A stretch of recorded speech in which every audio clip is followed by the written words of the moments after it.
Shalom kasih Kristus. Dalam kita menjalani hidup mungkin banyak hal yang tidak dapat dimengerti. Tentunya hari ini saya berharap kita semua dapat mengalami pencerahan dari Tuhan. Mari tetap melekat dalam Tuhan melalui renungan hari ini, agar Tuhan menyingkapkan selubung yang selama ini menutupi kerohanian kita.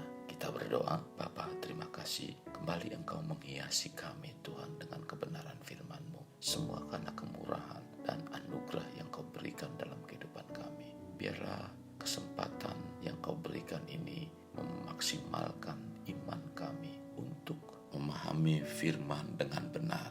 Lewat firman inilah kami menerima penyingkapan demi penyingkapan dalam hati dan pikiran kami, agar kami mengalami pertumbuhan rohani dengan benar. Ini doa kami dalam nama Tuhan Yesus kami berdoa. Amin. Melekat dalam Tuhan bertema menyingkapkan selubung. Terdapat dalam Mazmur 119 ayat 18. Demikian firman Tuhan. Singkapkanlah mataku supaya aku memandang keajaiban-keajaiban dari Taurat-Mu.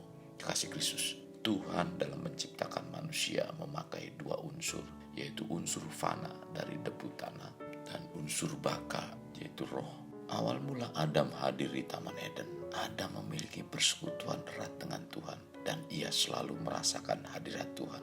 Sejak manusia jatuh dalam dosa, kepekaan akan hadirat Tuhan semakin lama semakin sulit untuk merasakan hadirat Tuhan. Seperti ada selubung yang menutupi. Memang waktu awal manusia jatuh dalam dosa masih merasakan akan hadirat Tuhan. Dalam Kejadian 3 ayat 8, ketika mereka mendengar bunyi langkah Tuhan Allah yang berjalan-jalan dalam taman itu pada waktu hari sejuk, bersembunyilah manusia dan istrinya itu terhadap Tuhan Allah di antara pohon-pohonan dalam taman. Jatuhnya manusia di dalam dosa, ada kehilangan sesuatu yang dirasakan oleh Tuhan, yaitu persekutuan dengan manusia. Persekutuan yang biasa dilakukan dengan intim sekarang sudah tidak dapat lagi karena terhalang dengan dosa. Akhirnya Adam dan Hawa memisahkan diri. Di mana bukti bahwa Tuhan kehilangan dan merasa sedih? Ini terlihat dalam Kejadian 3 ayat 9. Tetapi Tuhan Allah memanggil manusia itu dengan berfirman kepadanya, "Di manakah engkau?" Jadi, sejak peristiwa jatuhnya manusia dalam dosa, ada selubung yang menyelimuti manusia. Selubung yang perlu disingkapkan dalam diri manusia, bukan hanya pada rohani saja. Berbicara menyingkapkan selubung, apakah banyak di antara kita yang terjebak di dalam keterbatasan kemampuan, di mana hanya melihat hal-hal rohani saja? Apakah kita secara fisik tak mampu melihat gambar yang lebih besar, atau keterbatasan lainnya, sehingga sulit mengalami terobosan dalam perkara-perkara yang mustahil saat mengalami tekanan dan carut-marutnya persoalan hidup? Selubung yang membatasi manusia dimulai saat jatuh dalam dosa, dan itu sangat banyak sekali yang berdampak bagi manusia, bahkan terdampak juga bagi alam semesta. Karena dosa sudah berakar dan berurat begitu lama dalam hidup manusia, maka manusia dalam menjalani kehidupan dan mengatasi masalah hanya terfokus pada kemampuan dirinya. Bila diperintahkan untuk berpikir lebih, pikirannya langsung memblok atau membatasi seluruh tubuh. Sepertinya ada selubung dan secara tidak langsung menutup akses tentang kemampuan besar Tuhan dalam mengatasi semua masalah yang dihadapinya. Bila kehidupan kerohanian kita seperti ini, kita harus membawa diri kita semakin melekat dengan Tuhan. Karena Tuhan mengubah kita menjadi manusia baru, mempunyai tujuan agar kita diubah, di mana dahulu sebelum menerima Yesus sebagai Tuhan dan Juru Selamat, hidup dalam daging. Sekarang seharusnya hidup dalam roh.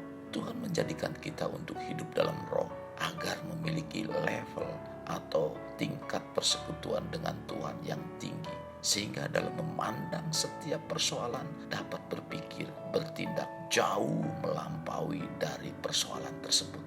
Jadi kita harus membuka penglihatan rohani kita. Apa saja hal-hal yang sudah dilakukan Yesus untuk kita.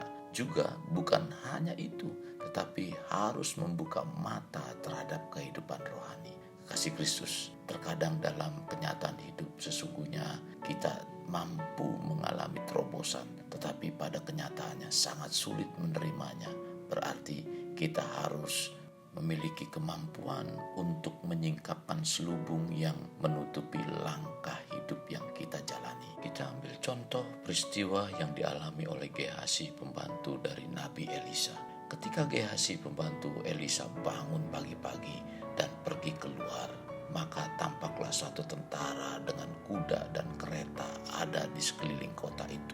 Lalu berkatalah bujangnya itu kepadanya, "Celaka tuanku, apa yang akan kita perbuat?" Tercatat dalam 2 Raja-Raja pasal 6 ayat 15. Elisa berkata kepada bujangnya, "Jangan takut, sebab yang menyertai kita lebih banyak." Lalu Elisa berdoa agar Gehazi dibukakan mata sehingga ia dapat melihat. Terdapat dalam 2 Raja-Raja 6 ayat 16 sampai dengan 17. Mari kita kembangkan cara berpikir kita bahwa bergaul karib dengan Tuhan mengubahkan hati, pikiran, dan tindakan kita yang searah dengan apa yang Tuhan kerjakan, sehingga kita dimampukan menghadapi semua kesulitan atau permasalahan yang tampaknya tidak bisa diatasi. Sekarang kita buka pikiran, mata, dan telinga rohani kita agar apa yang Tuhan rencanakan dalam pribadi kita digenapi. Kasih Kristus, jadikan hidup kita untuk lebih bermakna. Membangun pribadi bermakna dimulai dari pribadi kita. Kita berdoa, Tuhan terima kasih buat semua firman yang disampaikan lewat renungan hari ini, di mana kami dibawa untuk memahami firman-Mu lebih dalam lagi, sehingga firman itulah dapat menyingkapkan hal-hal yang terselubung dalam rohani kami. Tuhan, kami rindu, kami mengalami buah-buah yang terus menyukakan Engkau Tuhan. Biarlah banyak hal yang mungkin kami tidak mengerti hari ini, kami dibawa untuk mengerti dan dibawa juga untuk mendapatkan satu singkapan-singkapan yang selama ini terselubung dalam iman percaya kami. Terima kasih Tuhan, ini doa dan permohonan kami. Dalam nama Tuhan Yesus kami berdoa. Amin. Kasih Kristus, mari kita akhiri dengan mengendahkan kedua tangan kita. Terimalah anugerah berkat dari Allah Bapa, kasih daripada Yesus Kristus, dan persekutuan dengan Roh Kudus yang mencurahkan berkat secara rohani, berkat secara jasmani, dan berkat secara ekonomi, di mana berkat Abraham, berkat Ishak, berkat Yakub dicurahkan dan dilimpahkan dari saat sekarang sampai Maranatha tiba, dalam nama Tuhan Yesus. Amin. Jangan lupa like, share, dan subscribe.